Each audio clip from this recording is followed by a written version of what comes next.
Muito bem, como eu falei ainda há pouco na abertura do programa, hoje nós vamos falar de um tema absolutamente novo, absolutamente inédito, mas já escrito nas estrelas, considerando o que a gente tem escalado, tangibilizado ou não em relação a tecnologias. E aí a gente leva para a área do algoritmo. O algoritmo, como estava previsto, ele vai avançar, ou quem faz o algoritmo, que somos nós seres humanos, avançar alguns sinais. Em relação à liberdade cognitiva, isso é claro.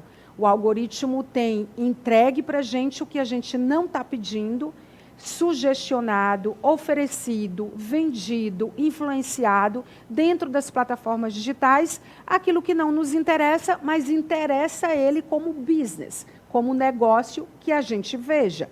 Esse é o propósito das plataformas. Tudo gira em torno de dinheiro. E a nossa atenção é cara, porque não existe almoço grátis. Você já ouviu falar sobre isso. E eu falava ainda há pouco que o doutor Alessandro Irata, advogado, professor de Direito, foi secretário da Casa Civil de Ribeirão Preto, secretário de Justiça de Ribeirão Preto, agora recente, ainda o é, né, de 2021 até agora, e que topou falar sobre esse assunto. Eu confesso que quando eu dei de cara com esse assunto, direito à liberdade cognitiva, será que eu encontro alguém para falar sobre isso? E nós encontramos. Então, queria aproveitar para dar as boas-vindas a você, doutor Alessandro. Obrigada por falar sobre um tema tão novo e pontuar o que é necessário pontuar nesse momento, nessa página em que essa demanda acaba de surgir. Então, o novo direito humano no mundo da inteligência artificial seria proteger a liberdade cognitiva, que se tornou, na verdade, uma tarefa ou uma demanda urgente para diversas entidades, né? Então, o que é liberdade cognitiva na prática, né? Qual é o direito? O que o direito, na página em que ele está hoje, com as noções que existem hoje, com as leis que existem hoje, podem nortear em relação à liberdade cognitiva? Aí eu passo para você, que é a autoridade no assunto. Bem-vindo ao nosso programa. Imagina, olha, muito obrigado. Eu que agradeço a oportunidade de falar sobre esse tema que realmente é tão novo, né, e tão interessante, e é fundamental que a gente tenha a consciência desse tema para poder entender essa situação e a importância dele, né? Então, quando a gente fala de liberdade cognitiva, que até a terminologia é nova, né, a gente pode resumir dizendo que essa liberdade de pensar, a liberdade de pensar livremente. Por quê? Porque a gente está tendo uma série de situações, uma série de instrumentos que nos levam a não mais pensar livremente. Por quê? Por meio dos algoritmos, como você disse, a gente tem sido manipulado, tem sido sugestionado a pensar conforme o envio das informações por meio desse algoritmo. Então, a primeira coisa que a gente precisa ter é a consciência dessa necessidade de pensar livremente. Por quê? Para a gente, para todo mundo, ainda é tudo muito novo e a gente nem percebe que está sendo sugestionado, na verdade, né? Até há muito pouco tempo, não se percebia que a gente recebia anúncios, né, de propaganda de um produto determinado porque a gente estava pensando, estava procurando em comprar uma batedeira nova. Né? E aí, de repente, começava a vir um monte de anúncio de batedeira. A gente falava, olha, que coincidência, que interessante que a gente recebe esse um monte de anúncio de batedeira. Não deixa de ser interessante, a gente precisa comprar uma batedeira e recebe as ofertas. Porém, isso mostra o quão importante é e o quão delicado é, como você disse, né? No free lunch, não tem almoço grátis. Esses dados pessoais nossos têm um valor muito grande, né? A chamada monetização desses dados pessoais. Então, esse pensamento é muito importante, né? Que seja livre, e por isso a gente está falando agora de um novo eventual direito fundamental, um novo direito humano, que seria esse direito à liberdade cognitiva. É interessante porque assim, já existe uma proposta de lei de inteligência artificial na União Europeia, que está já oferecendo algumas proteções contra isso que eles chamam de manipulação mental. Existe também já uma abordagem da Unesco, né, voltada para isso, também da OCDE, Organização para a Cooperação e Desenvolvimento Econômico, que incorporou a liberdade cognitiva em seus princípios para governança que são responsáveis e tecnologias emergentes. O fato é que o que eu quero saber é que, de fato, a maioria das leis e propostas, por enquanto, estão, de certa forma, se concentrando em temas como privacidade ou proteção de dados. Mas a liberdade cognitiva, a gente sabe que muito provavelmente vai requerer uma combinação mais completa de regulamentações e outras leis. Eu fico pensando que talvez, e aí a minha pergunta, ela já beba de outras fontes, direito do consumidor, esse da privacidade de dados. O que pode, nesse momento, com a sua experiência, a sua expertise, que você imagina que pode nortear o que vem por aí em termos de legislação, doutor? Perfeito. Primeiro, preciso dizer que a sua análise é perfeita. É exatamente isso, né? Porque existe essa tendência de se criar novos direitos humanos, de se criar novos direitos fundamentais. Por quê? Com a evolução da humanidade, da sociedade, das novas tecnologias, a gente tem esse desenvolvimento. Por exemplo, foi há pouco tempo que foi introduzido no nosso artigo 5º da Constituição Federal, que é o artigo que vai trazer os direitos fundamentais, o direito à privacidade e o direito à intimidade. Eles não tinham esse nível de direito fundamental na nossa Constituição e tem sido reconhecido, né? Foi reconhecido como direito fundamental. Por que isso não tinha antes? Porque não se falava, né? Não se tinha essa questão da privacidade de uma forma tão importante como a gente tem hoje, né? E aí, a criação de novos direitos fundamentais ou de novos direitos humanos passa por esse processo mesmo, se utilizando de princípios e de direitos já reconhecidos. E é exatamente o que você disse. A gente vai usar como base direitos que a gente já tem. Então, a gente tem os chamados direitos humanos de primeira geração, né? O direito à vida, o direito à liberdade, né? O direito à liberdade, com certeza, é a base desse novo direito fundamental do direito à liberdade cognitiva, porque a gente está falando aqui, quando fala de direito à liberdade desse de primeira geração, é um direito à liberdade desde contra o trabalho escravo, né?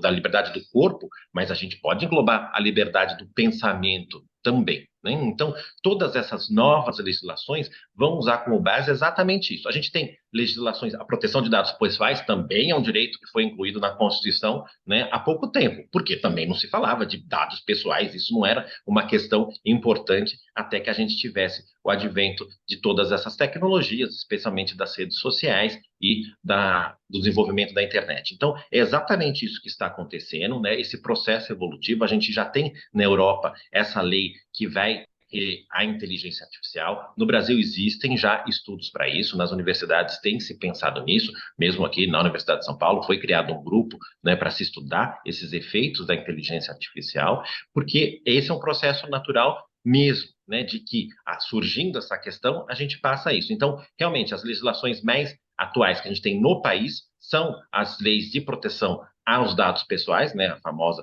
LGPD, que nos trata já de várias proteções que vão para isso. E direito do consumidor também, né? Direito do consumidor tem muito a ver com essa liberdade cognitiva, com certeza.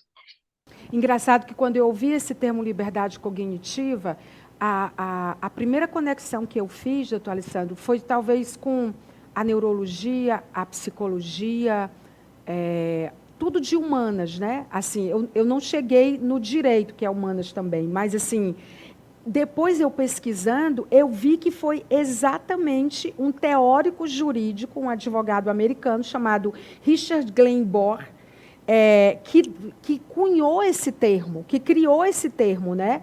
E aí ele fez tudo em resposta a essa capacidade da tecnologia de manipular e monitorar a nossa função cognitiva. E eu fiquei pensando, onde chegamos e principalmente para onde estamos indo, né? Porque a gente, na verdade, a nossa cognição, ela sempre foi alvo desse cerceamento, ou desse assédio, digamos assim, na área do consumo, na área da atenção, né? A atenção hoje, ela é muito disputada, né? E ela vale muito ouro, assim, ela vale muito dinheiro, a nossa atenção, que a gente desperdiça, que a gente não tem ideia de como está sendo manipulada e tudo. E eu fiquei muito impressionada por esse por essa atenção dada exatamente de um jurista a essa área. Porque eu falei, não, gente, podia ter sido um médico, um psicólogo, a neurologia, mas veio exatamente da área de vocês, né? Uma prova de que muita coisa pode acontecer, porque o TikTok já começa a permitir que na Europa, onde essa lei está sendo tendo visibilidade, né, onde essa demanda, na verdade, que ainda não é uma lei, essa demanda está tendo visibilidade, já possa ser desativado, né, pelo navegador por conta própria. Ou seja, a gente está lá, a gente pode desativar o algoritmo de navegação do TikTok na Europa, porque a gente não quer receber nenhuma sugestão dele, a gente quer fazer as nossas próprias escolhas. Ou seja, isso é só a pontinha do iceberg, não é, doutor Alessandro? Com certeza, não, e mais uma vez, seu pensamento está completamente correto. A primeira coisa que a gente pensa é na neurologia, a gente pensar nas ciências, né, humanas, mas em relação a esses aspectos quase que psicológicos, né, dessa liberdade de pensamento, dessa liberdade de conhecimento. Porém, por que que o direito também vai estar intimamente ligado, né, e puxando para o lado do direito? Porque é aqui que a gente vai conseguir tratar e dar essa legislação, mas esse tratamento para as questões em que a gente tem essa monetização, né? Porque isso vale dinheiro, é isso que as pessoas precisam entender e que ainda não fica, não é ainda automático para a nossa população, para a nossa geração.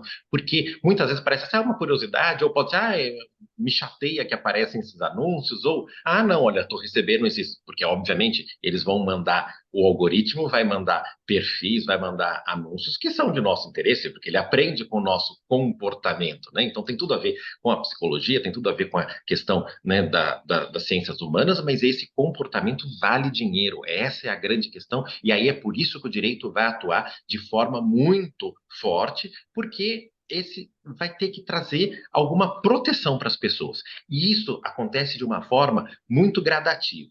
Eu escrevi um artigo lá há mais de 10 anos sobre o Facebook, porque era o início, né, das redes sociais, né, como desse tratamento lá na Europa. Porque um estudante de direito da Universidade de Viena entrou com uma série de ações contra o Facebook, porque ele pediu para o Facebook todas as informações pessoais que o Facebook tinha dele. Aí ele recebeu um calhamaço de mais de 300 páginas e ele mal usava o Facebook. E aí que ele começou a perceber que falou assim, não, peraí, ele sabe muita coisa sobre mim, e isso pode ser importante ou pode ser perigoso. A partir daí teve todo um movimento que levou a uma série de ações por parte do Facebook de alterar isso. Ou seja, a gente tem que dar a permissão para conseguir, para ele capturar nossos dados. Agora, com a LGPD é muito mais simples, né? Tem uma série de cookies que a gente tem nos mais diversos sites, nos mais diversos portais, mas lá naquele começo, nem pensava ainda que isso era importante. Então, isso é muito gradativo. E a questão do TikTok, esse algoritmo do TikTok, realmente, ele é muito poderoso, né? E ele vai mandando isso. Tem uma importância enorme em relação a crianças, né? Por isso que também tem essa necessidade desse cuidado maior. Exatamente isso. Porque para que a gente tenha uma efetiva proteção mesmo, a primeira parte é que se tenha a conscientização dos usuários, mas isso vai se dar de forma gradativa também, né? Então, por isso que porque muitas vezes, sem a conscientização, mesmo que tenha essa opção do TikTok, a gente ainda não tem no Brasil, né? Mas que lá já tem de fazer essa opção, a pessoa acha que não é importante, né? Que não vai e deixa do jeito que está. Então, todo esse processo realmente é um processo de conscientização e o direito está extremamente envolvido para dar instrumentos para que se possa efetivar isso, né? Que se possa efetivar essa conscientização. Há uma corrente da Academia de Juristas de Direito Internacional, global, que diz que já defende que a liberdade cognitiva deveria ser um direito humano universal. Aí eu estava pesquisando, e aí eu digo, será que outras leis vão surgir? Será que isso vai ser judicializado de outro modo? Será que vai ter outros nomes? Aí eu encontrei 4 novos direitos que poderiam surgir num futuro próximo para nos proteger contra essa exploração da perda de privacidade, enfim, de tudo isso que a gente está discutindo. Aí, o direito à liberdade cognitiva, que a gente acabou de mencionar, A privacidade mental eu encontrei, doutor Alessandro. Não, eu estou muito impressionada, eu estou imersa realmente nisso. Ele tornaria ilegal ler a mente de alguém sem o seu consentimento, porque você sabe que já existem tecnologias aliadas, que eu digo ao diabo, para ler o pensamento, né? Para ler o pensamento da gente. Então, vai levar um tempo para os cientistas consigam ler a mente de uma pessoa, mas dizem que é válido definir essas proteções com antecedência. A integridade mental, esse direito à integridade mental, eu quero seu comentário sobre tudo, eu estou só contextualizando, que protegeria as pessoas de invasões maliciosas ao cérebro. Implantes de chips no cérebro estão quase se tornando mainstream. Né? Quer dizer, já são realidade. Então, eles precisam ser seguros quanto a esses dispositivos conectados ao nosso cérebro. E, para terminar, continuidade psicológica. Eu encontrei isso. Proteger a estabilidade psicológica de alguém é similar a assegurar sua integridade mental, por causa das estimulações cerebrais profundas, as DBS, né, nas siglas em inglês, que já estão sendo testadas em tratamento de doenças mentais, como a depressão. Aí eu passo para você, porque eu não faço a menor ideia do que está por aí. Eu parei por aqui porque eu disse não. Eu não vou virar um especialista nisso, mas eu achei tão incrível o que está acontecendo, embora escrito nas estrelas, né, a predição já apontava para isso na área do direito, e aí eu digo, o que você acha disso tudo? Desses 4 novos direitos humanos que podem surgir. Mas, no fundo, tem tudo muito a ver com essa liberdade cognitiva, né? São desdobramentos dessa ideia central de liberdade do pensamento, né? Que a gente tenha a preservação do pensamento livre. Muito complicado na prática, claro, né? Porque é muito interessante, sim, que tenha essa proteção, né? E como isso vai ser feito, porque essa efetiva, que a gente é estimulado, porque estimulado é diferente de manipulado, né? Estimulado a gente sempre foi pela própria publicidade, né? Por ideias, né? Isso faz parte, né? Da própria natureza humana de se pensar. Agora, a manipulação que a gente precisa, ou tentar evitar, pelo menos, né? Você citou o direito do consumidor. O direito do consumidor sempre tentou barrar a manipulação por meio de publicidade abusiva, publicidade enganosa. Isso sempre foi proibido, né? O nosso Código de Defesa do Consumidor, que, se a gente pensar historicamente, é recente, é de 1990, né? Agora, que está fazendo seus 33 anos, né? Para a história da humanidade é tudo muito recente. Agora a gente está indo, né, em outro nível, né? Que é para. Mas você já viu algo assim tão marcador, importante na história do direito, como esse direito à integridade mental, direito à continuidade psicológica, direito à liberdade cognitiva? Agora a gente está indo para um campo que ainda é um campo desconhecido, como você disse, porque a gente ainda. Mas vai ser judicializado.